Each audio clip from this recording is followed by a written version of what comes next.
दोस्तों, मैं प्रस्तुत कर रहा हूँ महाभारत की कुछ रोचक घटनाओं में से एक घटना वज्रतनु दुर्योधन। महाभारत के अंतिम पल में भीम और दुर्योधन के बीच जब निर्णायक युद्ध चल रहा था और भीम की अनगिनत कोशिशों के बावजूद दुर्योधन के शरीर को कोई भी हानि नहीं पहुंच रही थी। भीम द्वारा दुर्योधन के शरीर पर गदा से बार बार प्रहार करने के बावजूद दुर्योधन का शरीर जस का तस बना हुआ था। इसका कारण ये था कि दुर्योधन के कमर से ऊपर का हिस्सा वज्र की भांति मजबूत था। जब भीम दुर्योधन को किसी भी प्रकार हरा नहीं पा रहे थे, तब भगवान श्री कृष्ण द्वारा निर्देशित किए जाने पर युद्ध की मर्यादा का उल्लंघन करते हुए छल द्वारा भीम ने दुर्योधन की जांघ पर प्रहार किया, जिस कारण दुर्योधन घायल होकर गिर पड़ा और अंततोगत्वा उसकी मृत्यु हो गई। प्रश्न ये उठता है कि आम मानव का शरीर तो वज्र का बना नहीं होता, फिर दुर्योधन का शरीर वज्र का कैसे बन गया? उसका शरीर वज्रधारी कैसे बन गया? तो इसके बारे में जो कहानी है आम किंवदंती है। जब महाभारत का युद्ध अपने अंतिम दौर में चल रहा था और कौरवों में केवल दुर्योधन ही बच गया था, तब कौरवों की माता गांधारी ने अपने बचे हुए एकमात्र पुत्र दुर्योधन की जान बचाने के लिए उससे कहा कि वो उसके सामने निर्वस्त्र होकर आ जाए। किंवदंती ये भी कहती है कि दुर्योधन की माता गांधारी सत्यवती नारी थी। जब उनको ये ज्ञात हुआ कि उनके पति धृतराष्ट्र अंधे हैं, तो उन्होंने भी अपनी आंखों पर पट्टी बांध लिया। उनकी सतीत्व के कारण ही उनकी आंखों में दिव्य शक्ति आ गई थी।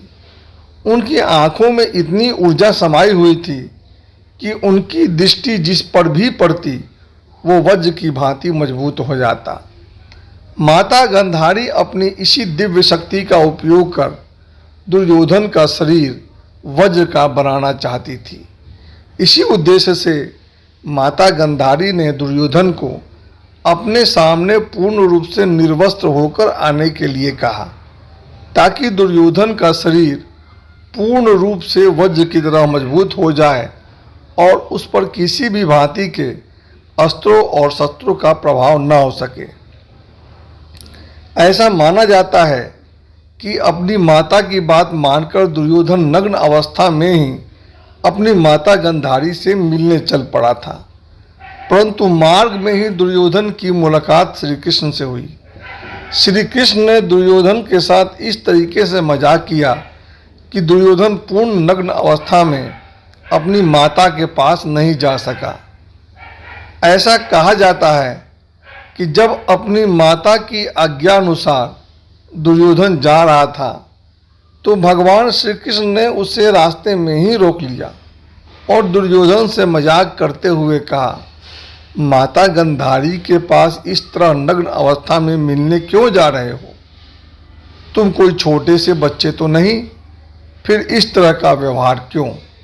जब दुर्योधन ने पूरी बात बताई, तब श्री कृष्ण ने उसको अपने कमर के निचले हिस्से को पत्तों से ढक लेने के लिए कहा।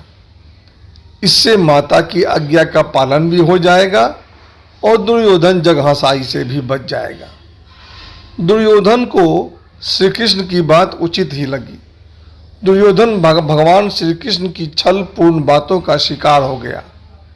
कृष्ण की सलाह के अनुसार उसने अपने कमर के निचले हिस्से को पत्तों से ढक लिया और उसी अवस्था में माता गांधारी के समक्ष उपस्थित हुआ। उसके बाद दुर्योधन की माता ने जैसे ही अपने नेत्र खोले, उसकी दृष्टि दुर्योधन के नग्न शरीर पर पड़ी, जिसकी वजह से उसका शरीर वज्र के समान कठोर हो गया। परंतु उसके जांघ मजबूत नहीं हो सके, क्योंकि उसकी माता गांधारी की दृष्टि पत्तों के कारण कमर के निचले हिस्सों पर नहीं पड़ सकी। इस कारण उसके कमर का निचला भाग कमजोर रह गया। इसी तरह की कहानी हमें हर जगह मिलती है, किंतु जब हम महाभारत का अध्ययन करते हैं तो दूसरी ही बात निकलकर सामने आती है। पांडवों के वनवास के दौरान जब दुर्योधन को चित्रसेन नामक गंधर्व ने बंदी बना लिया था, फिर अर्जुन ने चित्रसेन से युद्ध कर दुर्योधन को छुड़ा लिया, तब दुर्योधन आत्मग्लानि से भर गया और आमरण अनशन पर बैठ गया। इस बात का वर्णन महाभारत के घोषणा पर्व के विपक्षाशधिक द्विशतमों अध्याय में मिलता है।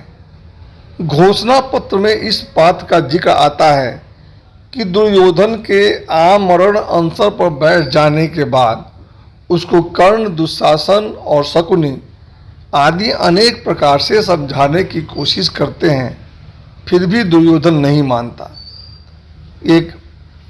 और वो अपनी जीवन को त्याग देने के लिए आमरण अनशन पर बैठ ही जाता है। दुर्योधन की ये अवस्था देखकर दानव घबरा जाते हैं। अगर दुर्योधन मृत्यु को प्राप्त हो जाता है तो उनका पक्ष इस दुनिया में कमजोर हो जाएगा।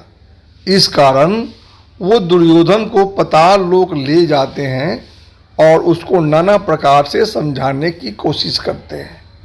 इसका जिक्र कुछ इस प्रकार आता है। दानव दुर्योधन से कहते हैं, भारत वंश का भार वहन करने वाले महाराज दुर्योधन, आप सदा शूरवीरों और महामना पुरुषों से घिरे रहते हैं, फिर आपने यह आमरण उपवास करने का साहस क्यों किया? आत्महत्या करने वाला पुरुष तो अधोगति को प्राप्त होता है, लोक में उसकी निंदा होती है, जो अवश्य फैलाने वाली होती है। जो अभी कार्यों के विरुद्ध पढ़ते हों, जिनमें बहुत पाप भरे हों तथा जो अपना विनाश करने वाले हों, ऐसे आत्महत्या आदि अक्षम विचार आप जैसे बुद्धिमान पुरुषों को शोभा नहीं देता। अब आगे कहते हैं, दानव सब बताते हैं दुर्योधन को, प्रभु एक रहस्य की बात सुनिए। नरेश्वर राजन, आपका यह आत्महत्या संबंधी विचार धर्म, अर्थ, पराक्रम का नाश करने वाला तथा शत्रुओं का हर्ष बढ़ाने वाला है। दुर्योधन को फिर भी निराश होते देख दानव आगे बताते हैं कि दानवों ने अति श्रम करके दुर्योधन का वज्रधारी शरीर भगवान शिव की आराधना करके प्राप्त किया है। राजन, पूर्व काल में हम लोगों ने तपस्या द्वारा भगवान शंकर की आराधना करके आपको प्राप्त किया था। आपके शरीर का पूर्व भाग जो नाभि से ऊपर है वज्र समूह से बना हुआ है। तो दानव क्या कहते हैं? राजन, पूर्व काल में हम लोगों ने तपस्या द्वारा भगवान शंकर की आराधना करके आपको प्राप्त किया था। आपका शरीर का पूर्व भाग जो नाभि से ऊपर है वज्र समूह से बना हुआ है, वह किसी भी अस्त्र शस्त्र से विदीर्ण नहीं हो सकता। अनघ, उसी प्रकार आपका नाभि से नीचे का शरीर पार्वती देवी ने पुष्पमय बनाया है, जो अपने रूप सौंदर्य से स्त्रियों को मन को मोहने वाला है। नृपश्रेष्ठ, इस प्रकार आपका शरीर देवी पार्वती के साथ साक्षात भगवान महेश्वर ने संगठित किया है। अतः राजसिंह, आप मनुष्य नहीं दिव्य पुरुष हैं। इस प्रकार हम देखते हैं कि दानव जो बताते हैं कि दुर्योधन के शरीर का पूर्व भाग जो नाभि से ऊपर था उसको भगवान शिव ने दानवों के आराधना करने के बाद वज्र के बनाया था, और उसके शरीर के कमर का निचला भाग पार्वती देवी ने बनाया था, जो स्त्रियों के अनुकूल कोमल था। दानव फिर दुर्योधन को आने वाले समय में इंद्र द्वारा छल से कर्ण के कवच और कुंडल मांगे जाने की भी बात बताते हैं। इस बात को समझकर वज्रधारी इंद्र अर्जुन की रक्षा के लिए छल करके कर्ण के कुंडल और कवच का अपहरण कर लेंगे।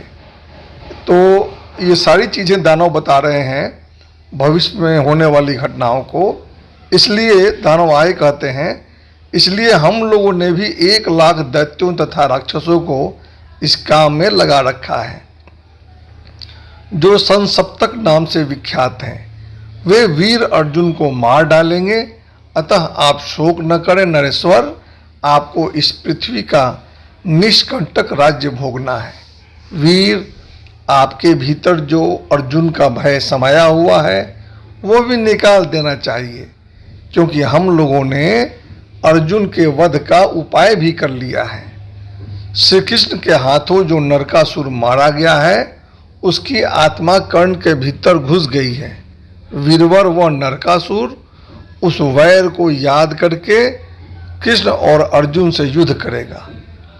अतः कुरुनंदन, आप विषाद न करें, यह आपको शोभा नहीं देता। आपके नष्ट हो जाने पर तो हमारे पक्ष का ही नाश हो जाएगा। इस प्रकार दुर्योधन को बहुत पहले ही ज्ञात हो गया था कि कर्ण के साथ छल किया जाएगा। दुर्योधन को यह भी ज्ञात हो गया था कि कर्ण के शरीर के भीतर भगवान श्री कृष्ण द्वारा मारे गए राक्षस नरकासुर का वास हो जाएगा, जो दुर्योधन की तरफ से प्रचंड रूप से लड़ेगा। इस प्रकार इस बात के लिए कर्ण को दोष नहीं दिया जा सकता कि इंद्र के द्वारा कवच कुंडल मांगे जाने पर उसने दुर्योधन की हित का ध्यान दिए बिना कवच और कुंडल इंद्र को समर्पित कर दिया था।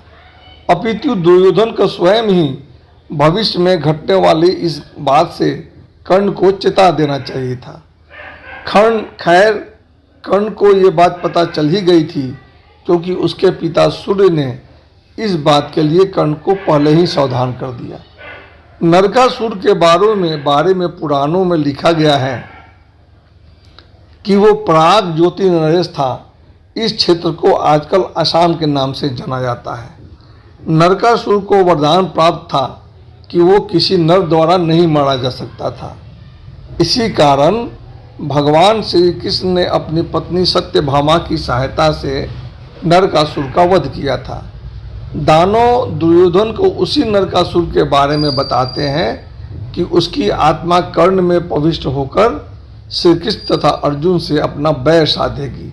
दानव दुर्योधन को आगे बताते हैं, राजन, दैत्यों तथा राक्षसों के समुदाय क्षत्रिय योनि में उत्पन्न हुए हैं, जो आपके शत्रुओं के साथ पराक्रम पूर्वक युद्ध करेंगे। वे महाबली वीर दैत्य आपके शत्रुओं पर गदा, मूसल, शूल तथा अन्य छोटे बड़े अस्त्र शस्त्रों द्वारा प्रहार करेंगे। जब दानवों ने दुर्योधन को यह भी बताया कि उसकी सहायता के लिए लाखों दैत्यों और राक्षसों को लगा रखा है, तब उसका विश्वास लौट आया और उसने आमरण अनशन का विचार त्याग दिया। इस प्रकार हम देखते हैं कि महाभारत के घोषणा पर्व में दुर्योधन के कमर के शरीर का ऊपरी भाग जो वज्र का बना हुआ था, इसका कारण दानवों द्वारा शिव की आराधना करने के कारण बताया गया है, जिसे भगवान शिव ने दानवों की उपासना करने पर बनाया था। और दुर्योधन के शरीर का निचला भाग कोमल था, क्योंकि उसे माता पार्वती ने स्त्रियों को मोहने के लिए बनाया था। इस प्रकार हम देखते हैं कि जो दुर्योधन का शरीर था वो उनकी माता गंधारी की दिव्य दृष्टि के कारण नहीं, अपितु दानवों के द्वारा उपासना करने पर भगवान शिव और उनकी पत्नी पार्वती द्वारा बनाया गया था। और भगवान शिव ने दुर्योधन की कमर से ऊपर का हिस्सा वज्र का बनाया था, जबकि माता पार्वती ने शरीर से कमर के नीचे का हिस्सा कोमल बनाया था। तो ये थी कहानी दुर्योधन का शरीर जो वज्र का बना हुआ था। उस वज्र का बनने का कारण जो माता गंधारी के बारे में जो घटनाएं प्रचलित हो गई हैं, महाभारत में जो बताई जाती हैं, यदि हम महाभारत ग्रंथ का यदि अध्ययन करें तो घटनाएं कुछ और ही निकल कर शामिल होती है, बताती हैं। तो ये थी कहानी, आप लोगों ने सुना, इसके लिए धन्यवाद। धन्यवाद दोस्तों।